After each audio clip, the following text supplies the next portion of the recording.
अस्सलामुअलैकुम viewers, Sajad Khan Jadoon official YouTube channel पर मैं आपका होस्ट। दोस्तों, जूं तालिबान अफगानिस्तान में पेशकदमी कर रहे हैं, न सिर्फ अफगानिस्तान और पड़ोसी ममालिक बल्कि दुनिया के कई अहम ममालिक में बेचैनी बढ़ रही है। कोरोना के बाद सबसे ज़्यादा छपने, पढ़ने और फैलने वाली खबर अफगानिस्तान की मौजूदा सूरत हाल की है।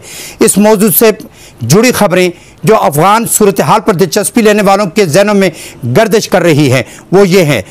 नंबर 1, अफगानिस्तान पर तालिबान का बढ़ता हुआ असर रसूख और काबुल की जानिब पेशकदमी। नंबर 2, भारत और पाकिस्तान का अफगानिस्तान में किरदार।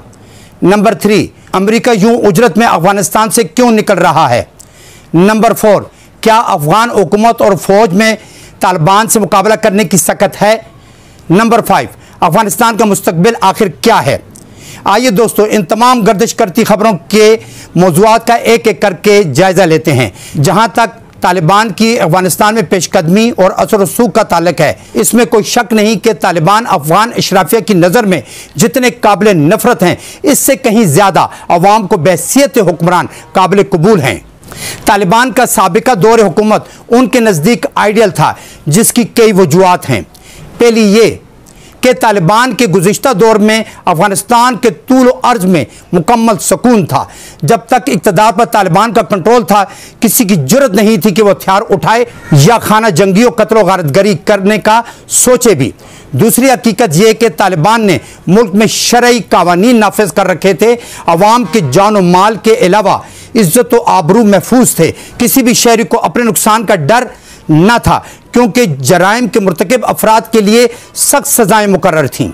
इंसाफ के उसूल के लिए गरीबों को दर बदर की ठोकरें नहीं खाना पड़ती थी। इंसाफ सस्ता और अवाम की दस्तरस में था और फैसलों के लिए सालों इंतजार नहीं करना पड़ता था। फैसले दिनों में होते थे। ये कोई ख्वाबों ख्यालों की बातें नहीं, बल्कि इन उमूर का इकरार मगरबी मीडिया भी करता रहा है। यही वजह है कि अवाम उन दिनों की वापसी पर तालिबान को वेलकम कह रहे हैं। काबुल की जानिब पेशकदमी से पहले तालिबान अहम शहरों और सूबों का कंट्रोल हासिल कर रहे हैं। इंडिया, अफगान पाकिस्तान, ताजिक सरहदी गुजरगाहों पर तालिबान परचम लहराया जा चुका है।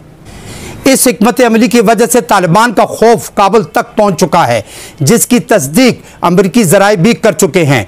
और यही बात मैं अपने 24 जुलाई के प्रोग्राम में कर चुका हूं कि अफगान हुक्मरानों और अफवाज में वो दमखम ही नहीं कि वो तालिबान का मुकाबले पर खड़े हो सकें।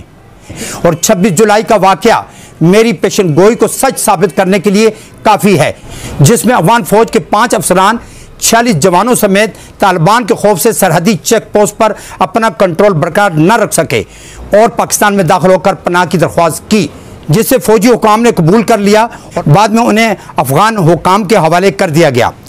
जहां तक पाकिस्तान और भारत के अफगानिस्तान में किरदार का ताल्लुक है, इस सिलसिले में पाकिस्तान तो ये बात वाज़ेह कर चुका है कि अफगान मामलात से उसका ताल्लुक सिर्फ इतना है कि वहाँ अमन कायम हो जाए, अफगान सरजमीन पाकिस्तान के खिलाफ इस्तेमाल ना हो। उस हुकूमत के साथ मिलकर काम करेंगे जिससे आवाम की हमायत हासिल होगी और अफगानों को पड़ोसी नहीं बल्कि भाई समझते हैं।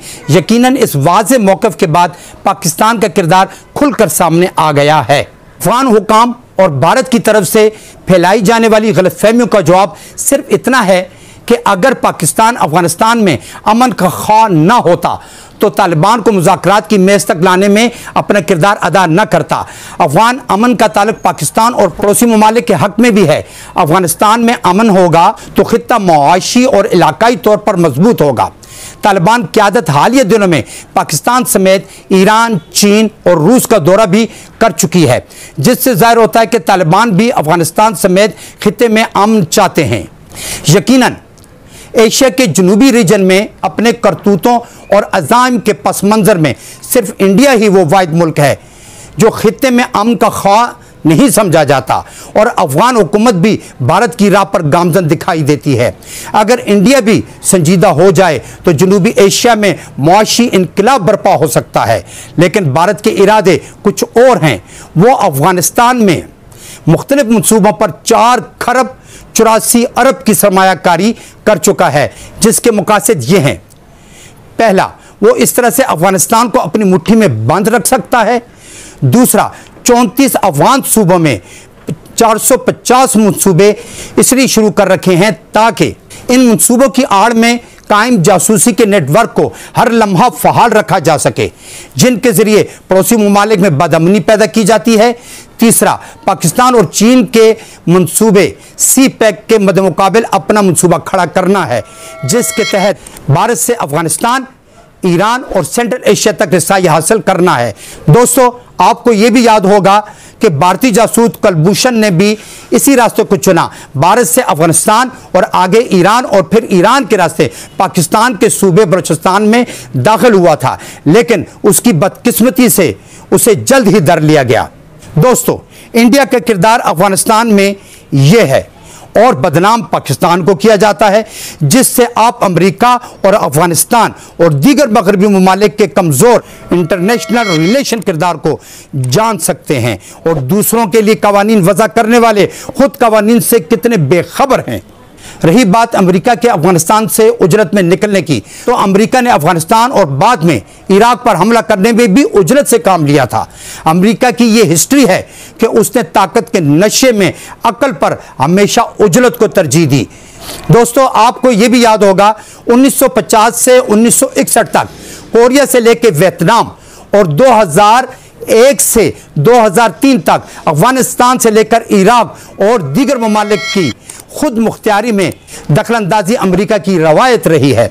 अफगानिस्तान में 20 साल तक रुसवा होने के बाद अमेरिका ने डोनाल्ड ट्रंप के दौर से वहां से निकलने की ठानी और महफूज इनखला के लिए पाकिस्तान से दरख्वास्त की कि तालिबान से मुज़ाकिरात की राह हमवार की जाए। इस सिलसिले में पाकिस्तान ने अफगानिस्तान में अमन की ख्वाहिश के तहत अपना किरदार अदा करने की ठानी। अमेरिका अपने इत्तहादियों समेत 20 साल तक अफगान अवाम पर मुसल्लत रहा। इस दौरान अखराजात का तखमीना 815.7 अरब सालाना की बुनियाद पर खर्च करता रहा। इस तरह 20 साल तक नाकाम जंग पर मुकम्मल अखराजात का तखमीना 22 खरब 6 अरब डॉलर से ज्यादा है और इन अखराजात में वाशिंगटन का हिस्सा सबसे ज्यादा है। यूएनओ के मुताबिक अफगान अमेरिका जंग में 48,000 आम शहरी, 120 मुकामी और गैर मुकामी सहाफ़ी, 500 के करीब अमदादी कारकुन, 70,000 अफगान फौजी, 2442 अमरीकी फौजी, नेटो अफवाज में शामिल दीगर अफवाज के 1200 से ज़ायद जवान हलाक हो चुके हैं। इसके अलावा 21,000 अमरीकी फौजी जख्मी और माजूर भी हो चुके हैं और 40,000 प्राइवेट सिक्योरिटी एहलकार भी इस जंग की नजर हो चुके हैं। बात यहां तक नहीं रुकी, बल्कि 27 लाख अफगान शहरी पाकिस्तान, ईरान और यूरोप की तरफ हिजरत करने पर मजबूर हुए और 40 लाख के लगभग बेघर हो गए। अब कहिए, अमेरिका समेत 40 ताकतवर ममालिक इतने जानी और माली नुकसान के बाद कामयाब कहलाएंगे या नाकाम? मेरी नजर में 100% नाकाम। इस गुनाह में अमेरिका, नेटो ममालिक समेत हर वो शख्स और गिरोह शामिल है जो किसी भी तरह से इस जंग का जिम्मेदार और जालिम हमला आवरों का मददगार रहा है और है। अब हम बात करते हैं अगले मौजू, क्या अफगान हुकूमत और फौज में तालिबान का मुकाबला करने की सकत है? तो इसका जवाब फिलवक्त ये बनता है कि नहीं, जिसकी दलील में मैं ये कह सकता हूँ कि अफगान हुकूमत अमेरिका और भारत की फंडिंग की वजह से कायम है। अगर अफगान फौज को अमेरिकी फंडिंग और पुष्पनाही हासिल न रहे तो यह तालिबान तो दरकिनार अपनी मौत आप मर जाएगी। आपको समझाने के लिए मैं वजाहत करता हूं, सुनते जाइए और फैसला करते जाइए। अमेरिकी रिपोर्ट के मुताबिक कुल अफगान फौज 3,20,000 के करीब है, जिसमें से ज्यादातर खूसट हैं। मजीद तहकीक ये कहती है कि ऐसे नौजवान जो बेरोजगार और आवारागर थे, उन्हें तालिबान से मुकाबला करने और अमरीकी फंडिंग हड़प करने के लिए बगैर किसी इदारा जाती तरीकाकार के फौज का लेबल लगाकर कम तनख्वाह और मराहत पर जिम्मेदारियां सौंपी गईं। और इस पर भी यह कि उन्हें 6-6 माह की तनख्वाहें नहीं दी जाती, क्योंकि सारा फंड करप्शन की नज़र हो जाता है और ये फौजी जवान और उनके अफसरान दीगर ज़राए यानी स्मगलिंग और मनशियात वगैरह की तफसील से अपनी ज़रूरियात पूरे करते हैं। अमेरिका खुद भी अफगान फ़ौज और हुकूमत की गैर ज़रूरी हरकत से नाला है। अमेरिका अफगान फ़ौज को तैयार करने, उनके लिए असलहा, फ़ौजी साजो सामान और ईंधन की फराहमी पर अब तक 103 अरब डॉलर खर्च कर चुका है और मजीद 3.3 अरब अफगान फ़ौज को हालिया महीनों में मजीद गाड़ियों, तनख्वाहों और फ्यूल के लिए दे चुके हैं।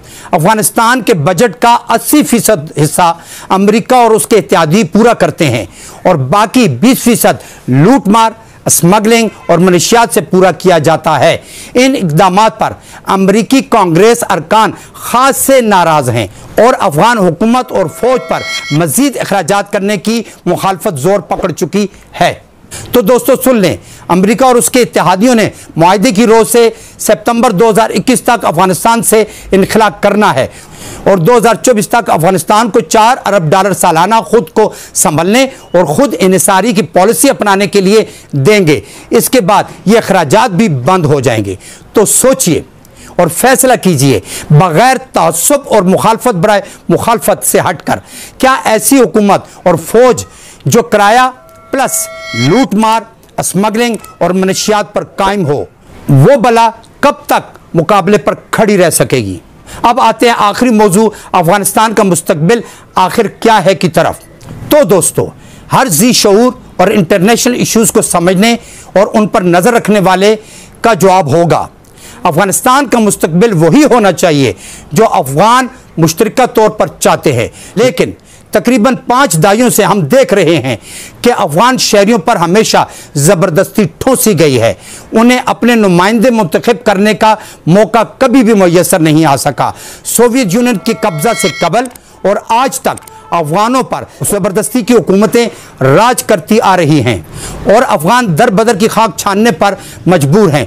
ज़िंदगी के मसाइब कोई उनसे पूछे कि मुहाजरत और अपना वतन छोड़ना कितना तकलीफदेह अमल है। अफगानिस्तान में पश्तून कुल आबादी का 66% हैं और कदीम बाशिंदे हैं। मुसलमान अफगानिस्तान में 99.7% हैं, जिनमें सुन्नी 90% और शिया मसलक के अफराद 10% हैं। लेकिन बदकिस्मती देखिए, चंद हजार सेकुलर और कम्युनिस्ट 99.7% मुसलमानों पर मुसल्लत है। तालिबान के नज़दीक हुकूमती तबका अवाम का मुंतखब और पसंदीदा नहीं, इसलिए उनको अवाम पर मुसल्लत रहने का हक भी नहीं है। अफगानिस्तान में चंद मराहत याफ्ता अफराद को मुसल्लत कर दिया गया है। जंगों, कब्ज़ों और खाना जंगियों ने अफगान कौम को मुआशी तौर पर भी उजाड़ कर रख दिया है। तालिबान हो या कोई भी ग्रुप, उन्हें अवामी जज्बात और एहसासात का ख्याल रखना चाहिए और अवाम को उनकी किस्मत का फैसला करने का हक देना चाहिए। दोस्तों, ये थे अफगानिस्तान की 50 साल तारीख से मुतालिक चंद हक़ाइक़ जो आपके सामने मैंने रखे। ऐसे ही हक़ाइक़ पर मबनी प्रोग्राम पेश करता रहूँगा। आइंदा प्रोग्राम तक के लिए इजाज़त दीजिए। अल्लाह हाफिज़।